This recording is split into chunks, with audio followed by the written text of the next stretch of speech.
The first time I met Barbara Alden, she was standing on my front lawn with a clipboard and a permanent look of disapproval etched into her forehead. I had just finished unloading a tool chest from the back of my truck when I heard her heels clicking up my driveway like she owned the place. "You must be the new homeowner," she said, eyes narrowing like she'd caught me committing a felony. "Name's Dorian Lang." "Just moved in last week," I replied, wiping my hands on my jeans. She barely acknowledged it. "Well, I'm Barbara Alden, president of the Willow Creek Homeowners Association. I've noticed you haven't returned any of our welcome packets or signed the membership agreement." I tilted my head. "That's probably because my property isn't part of your HOA." Her smile froze. "Every home in this subdivision falls under the HOA's jurisdiction, Mr. Lang. It's mandatory." I walked over to the mailbox, reached inside, and pulled out a manila folder I'd been keeping handy. I flipped it open, pulled out a copy of the original deed, and handed it to her. "This house was built 2 years before the HOA was even established. It's explicitly exempted in the deed." I double-checked with the county before I even put in an offer. Barbara glanced at the paper, lips pursed tighter than a Ziploc bag. "This can't be accurate. Someone must have made a clerical error. We'll get that fixed." "No need," I said, already turning back toward my garage. "It's legally binding. You can't force me to join." She didn't leave right away, just stood there staring at my truck like it offended her personally. It had some rust on the bumper, so I guess it probably did. "I'll be in touch," she called out as she finally walked off. I didn't think much of it. Figured she'd bark a little and move on. I was wrong. 2 days later, I came home from work to find a bright orange violation notice duct taped to my front door. It claimed I owed $400 in fines for unauthorized exterior paint tones and vehicle-based visual disruption. I looked around. My house was beige. My truck was parked in my own damn driveway. By the end of the week, I'd gotten 3 more notices. One said my lawn was half an inch too tall.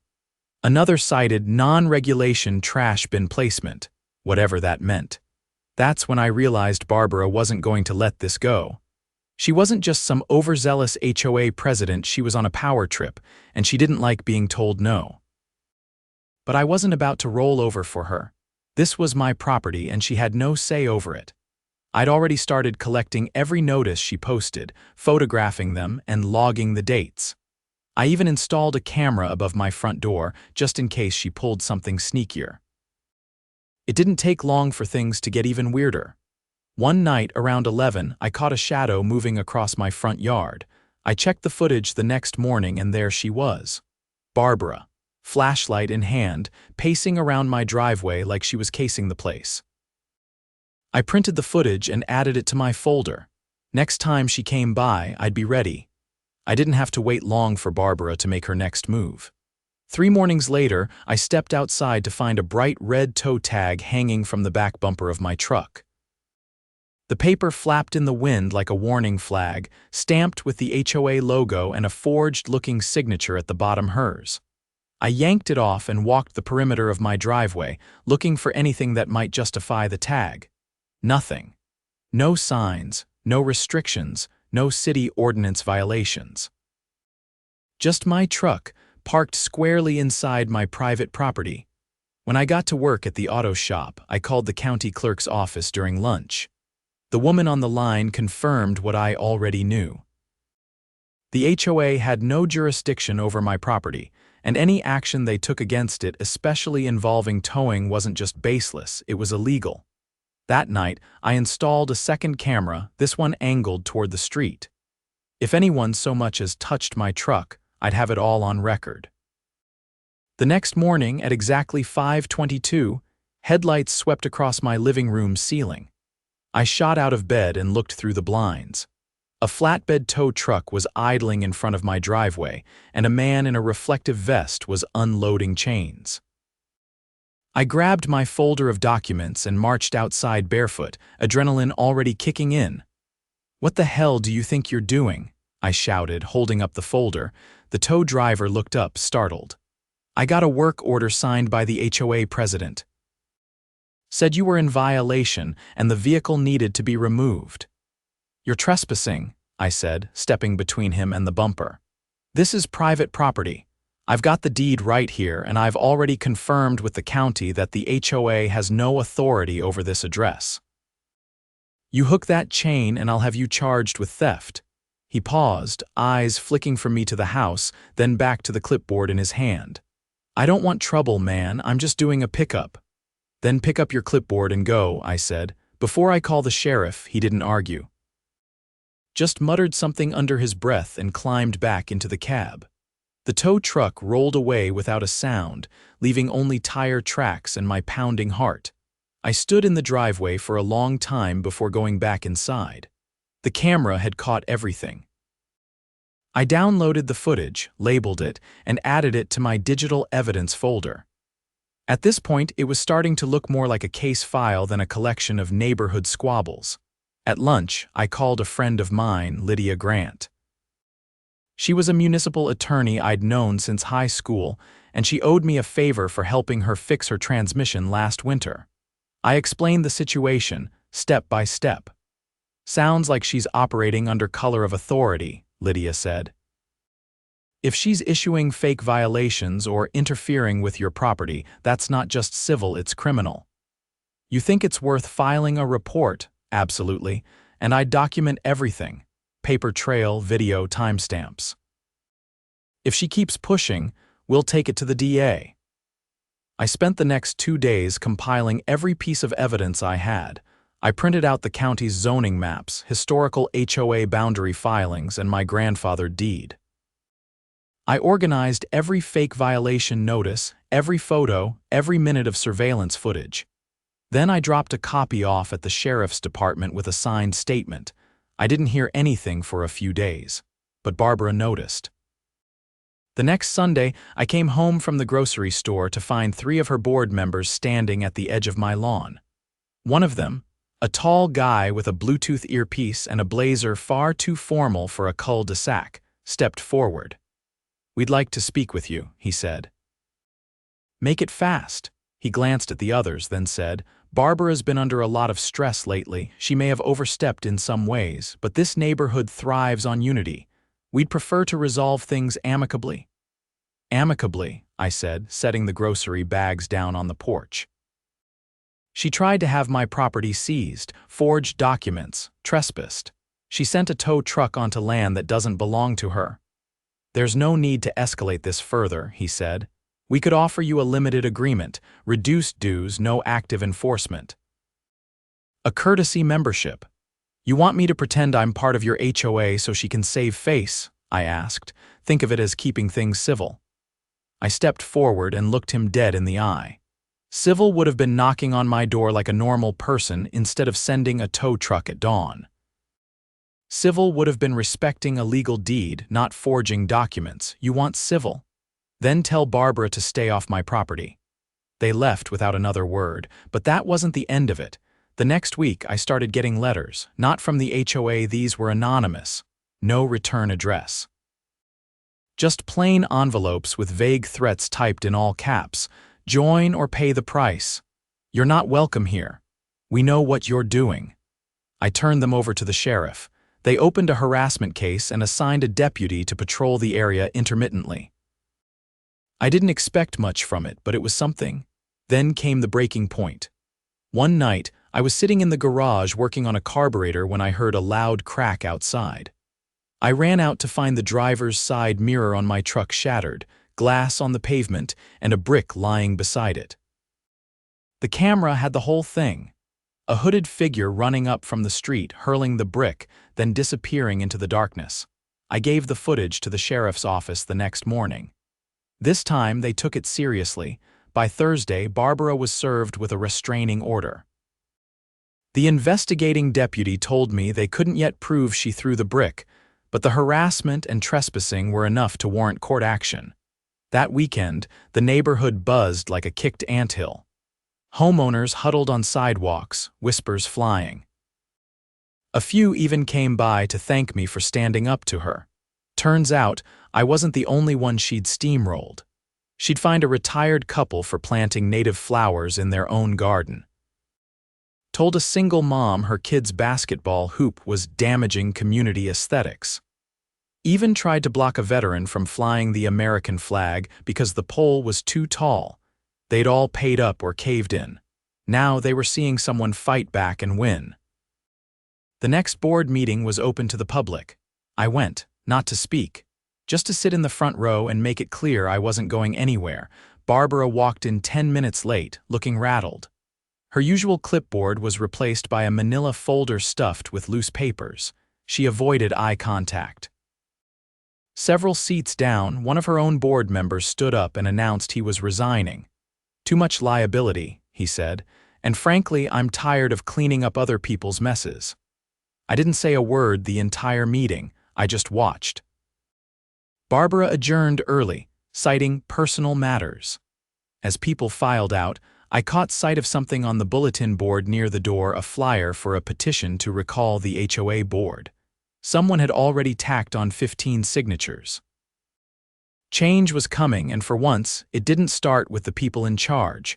It started with the ones they underestimated. The recall petition had cracked something open. By the following week, nearly half the homes on the west side of Willow Creek had signed it.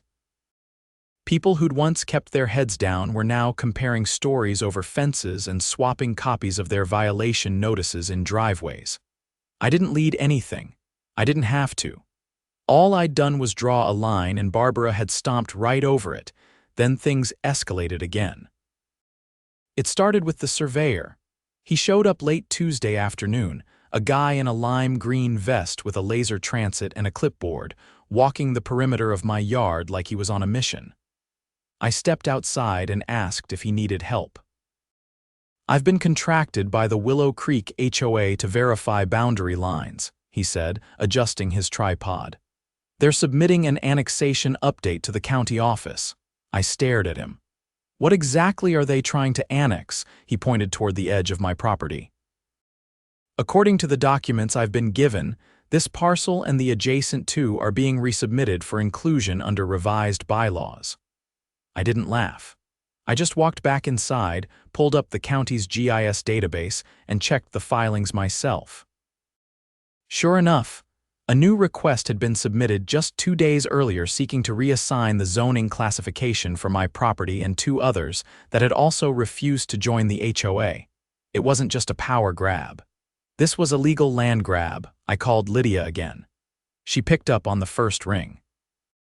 "They're trying to rezone my property without my consent." She was silent for a beat. "That's not just overreach, it's fraud if they falsified anything in the submission." "I need to know exactly what they filed. Give me an hour," she said. "I'll pull the records." By sunset, she was parked in my driveway with 3 printed pages and a look that told me things just got serious. "They submitted a revised plat map," she said, handing me the documents. "It shows your lot as part of a planned community overlay, signed by a licensed surveyor and stamped with a fake approval from the Planning Commission." My stomach tightened. "They forged the map." "Not just that," she said. "They backdated it by 6 months. And used a fake meeting record to claim the homeowners voted on it."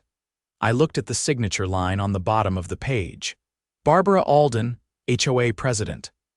And next to it, the name of a county official I recognized, but the signature was clearly scanned from another document. "We're looking at wire fraud, falsification of government documents, and attempted property theft," Lydia said. "I'm calling the DA." The investigation moved faster than I expected. 2 days later, county investigators arrived with a warrant for the HOA's office records. Barbara's home, conveniently converted into the HOA's official headquarters, was swarmed by plainclothes officers carrying file boxes and evidence bags. No one answered her door, but they had a warrant and a locksmith. News of the raid spread before the last cruiser pulled away. The next day, the local paper ran a story with the headline, "HOA President Under Investigation for Fraudulent Rezoning Attempt." Barbara didn't show her face for a week. In the meantime, something else happened, something no one expected. Her vice president, a woman named Karen Holloway, went public. She released a statement claiming she'd been pressured into signing HOA filings without reviewing them, including the fraudulent annexation request. More importantly, she handed over a flash drive to the authorities, one containing internal emails, meeting recordings, and a ledger showing tens of thousands in administrative fees that had apparently been rerouted to Barbara's personal account. It wasn't just about me anymore. Barbara had been siphoning HOA funds for years. The county filed charges within a week. Barbara Alden was arrested on 5 felony counts: fraud, forgery, theft by deception, falsifying government documents, and unlawful use of HOA funds. Her bail hearing was scheduled the following Monday, and the courtroom was standing room only. I went. Not out of spite, but because I needed to see it through. She sat in the defendant's chair wearing a navy blazer and a blank expression, refusing to look anywhere but straight ahead. The prosecution laid out the case methodically: the forged plat map, the fake meeting minutes, the siphoned funds. They brought up the brick incident, the anonymous letters, even the tow truck attempt, all as part of a pattern of escalating harassment. Lydia was in the aisle seat beside me. "She's going to lose everything," she whispered, "and she earned every bit of it." The judge denied bail. After the hearing, I walked outside into a swarm of reporters. I kept my mouth shut and ducked past the cameras. I didn't need a spotlight. I just wanted my neighborhood back. Over the next few weeks, the HOA board collapsed. 3 more members resigned. The remaining 2 voted to dissolve the entire organization pending a formal community vote. With Barbara gone, no one had the will or the nerve to defend what was left. The petition to disband the HOA circulated like wildfire. Within 10 days, over 70% of homeowners had signed. The county certified the vote 2 weeks later. Willow Creek HOA was officially dissolved. Something strange happened after that. Without the constant pressure, the neighborhood started to breathe. Kids played basketball in driveways again. Lawns grew a little wild, but no one minded. People waved more, talked more, shared tools, mowed each other's front yards when someone was out of town. One afternoon, as I was replacing a brake line on a neighbor's old Buick, an older man named Elliot from 3 houses down walked over holding 2 beers. He handed me one. "You did all of us a favor," he said. "We were afraid to push back, thought we'd lose our homes. But you reminded us we own them." I clinked the bottle against his and nodded. "Sometimes you just have to call a bully's bluff." The county auctioned off Barbara's home 3 months later. The proceeds went into a fund to reimburse residents fined under her bogus policies. I didn't take a cent. I didn't need to. My driveway was still mine. My house still mine. My truck, beat-up bumper and all, still parked right where it belonged, and Barbara, she was facing trial in the fall. If justice had a waiting list, she was finally on it. The trial began in early October, held in the county courthouse 2 towns over to avoid local bias. By then, Barbara Alden had swapped her designer blazers for a muted gray suit that looked like it had been borrowed from a public defender's closet. Her attorney, a wiry man with a permanent 5 o'clock shadow, spent most of his time objecting to evidence that had already been verified twice over. I wasn't subpoenaed at first. I'd already submitted all my documentation, video files, and the notarized statements. But on the second day, the DA's office called and asked if I'd testify about the forged annexation attempt. I agreed. Not out of pride, frankly. I hated courtrooms, but because I knew how slippery people like Barbara could be. If there was a crack in the wall, she'd find it. When I took the stand, the room was silent. No cameras were allowed, but the gallery was full. Some residents from Willow Creek, a few reporters, and at least one former HOA board member who now looked like he wanted to crawl under the bench. The DA's questions were direct. "Can you confirm that your property was exempt from HOA inclusion from the time of purchase?" "Yes." "The original deed includes a clause that predates the formation of the Willow Creek Homeowners Association by 2 years. Did the defendant, Barbara Alden, acknowledge this when presented with the deed?" She refused to accept it. Then she escalated. I received fabricated violations, a tow attempt, and eventually a fraudulent annexation filing submitted to the county. The defense tried to undermine my testimony by suggesting I had a personal grudge. "Mr. Lang," the attorney began, flipping through a yellow legal pad, "is it true that you resisted every attempt the HOA made to bring your property into compliance with community standards?" "I resisted unlawful harassment," I replied. "And I didn't resist, I documented." He tried to push further, asking if I'd ever had conflicts in previous residences. I hadn't. In fact, I'd moved to Willow Creek specifically because it wasn't under an HOA until Barbara tried to change that unilaterally. By the end of the day, the jury had seen enough. The prosecution presented a forensic analysis of the forged plat map, complete with metadata from the scanned signature files. A county zoning official testified that the meeting minutes Barbara submitted had never occurred and that the Planning Commission had never seen the filing, let alone approved it. But the most damning revelation came from the HOA's former treasurer, a man named Phil Danner. He took the stand with a binder in his lap and trembling hands.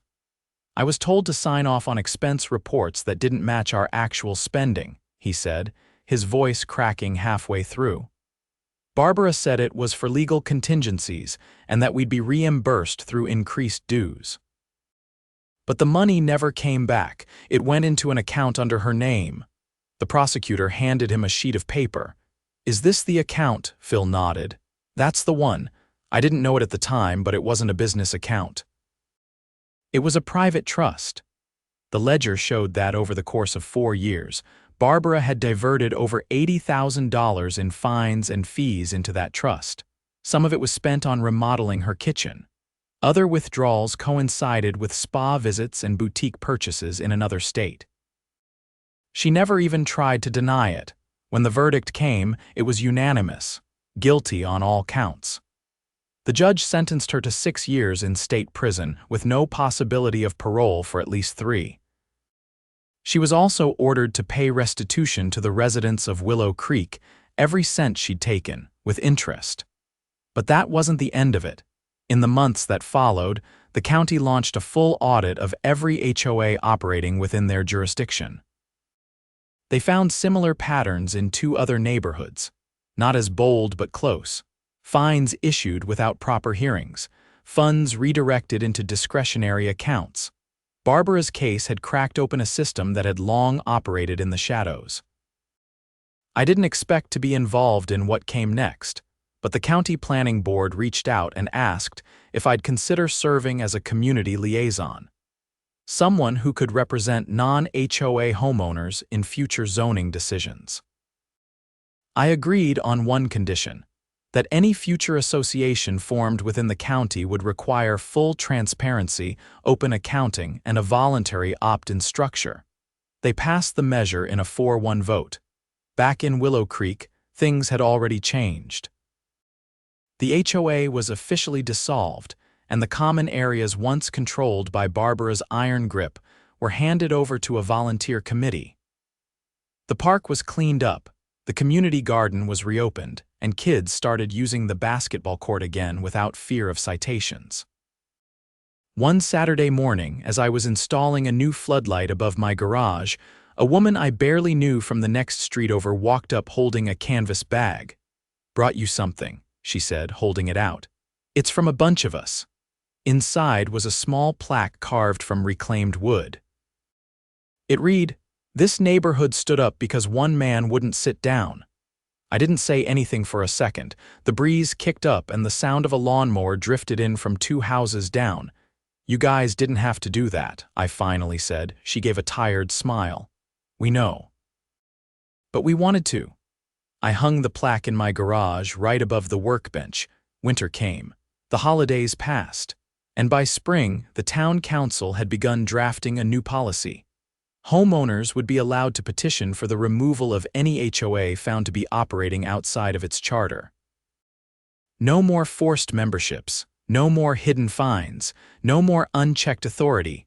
Barbara's house was sold at auction. The new owners were a couple with 2 kids and a rescue dog that barked every time the mail truck rolled by. No one complained.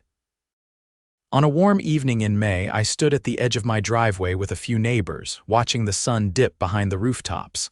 Someone had brought out a grill. Someone else had a cooler of soda. No agenda, no meeting minutes, just people talking, laughing, free. The man next to me raised a plastic cup to quiet driveways, stubborn trucks, and neighbors who don't scare easy. I raised mine too. To never needing a clipboard to feel important, we clinked cups. And just like that, Willow Creek wasn't a battleground anymore, it was home.